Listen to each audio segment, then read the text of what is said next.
Batter তাওহিদ হৃদয়ের সঙ্গেই মাঠ ছেড়ে বের হয়েছেন জাতীয় ওয়ানডে দলের অধিনায়ক Mehedi Hasan Miraz, pace bowling coach Shaun Tait এবং পেসার শরীফুল ইসলাম। সবাই একে একে নিজেদের টিম বাসে উঠে গেলেও উঠলেন না শরীফুল এবং মিরাজ। দেখা গেল বাসের পাশে দাঁড়িয়েই ফোনে মিরাজ কথা বলছেন কারো সঙ্গে। সেই কথা শেষ করে শরীফুলকে নিয়ে আবার প্রবেশ করলেন মাঠের ভেতরে।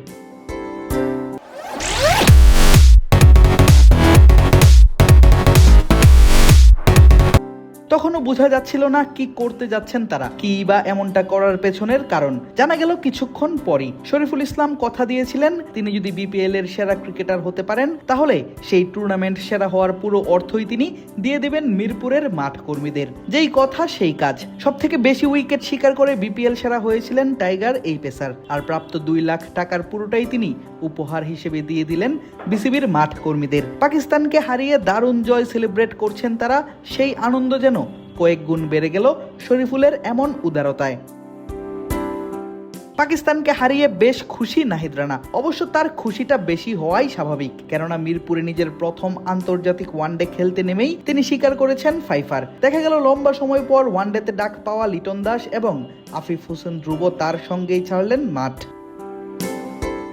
দারুণ জয় নিয়ে মাঠ ছেড়েছেন Rishad Hossain, spin bowling coach Mushtaq Ahmed এবং নাজমুল শান্তরা। একাদশে না থাকলেও একসঙ্গেই মাঠ থেকে বেরিয়েছেন স্পিনার তানভীর ইসলাম এবং মাহিদুল ইসলাম অঙ্কন। তবে 8 উইকেটের বড় জয়ের পরেও হাসি নেই জাতীয় দলের সিনিয়র সহকারী কোচ মোহাম্মদ সালাউদ্দিনের মুখে। কেননা কোচ জানেন প্রথম ম্যাচ জিতে 1-0 এগিয়ে থাকলেও কাজটা শেষ হয়নি তার এখনো। সিরিজ জয় নিশ্চিত করতে জিততে হবে আরও একটি ম্যাচ, তবে এই র্যাঙ্কিংয়ে হবে উন্নতি। খেলা হবে 2027 বিশ্বকাপ সরাসরি। তবে হাসি মুখেই মাঠ ছাড়লেন তাসকিন আহমেদ। যদিও কিছুটা চিন্তিত দেখা গেল ওপেনার সাইফ হাসানকে। প্রথম ম্যাচে ঠিকঠাক জ্বলে ওঠেনি সাইফের ব্যাট, কিন্তু ঠিক পরের ম্যাচেই যেন ঘুরে দাঁড়াতে চান এই ওপেনার। সেই আত্মবিশ্বাস ছিল সাইফের চোখে মুখে।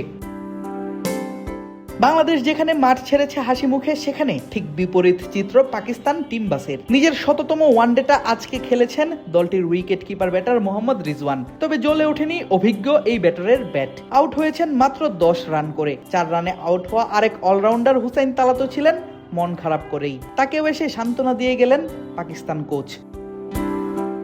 সিরিজের বাকি 2টা ম্যাচ অনুষ্ঠিত হবে আগামী 13 এবং 15 মার্চ। ঘুরে দাঁড়াতে মরিয়া পাকিস্তান, আর ঘরের মাটিতে বাংলাদেশ পাচ্ছে সিরিজ জয়ের হাতছানি।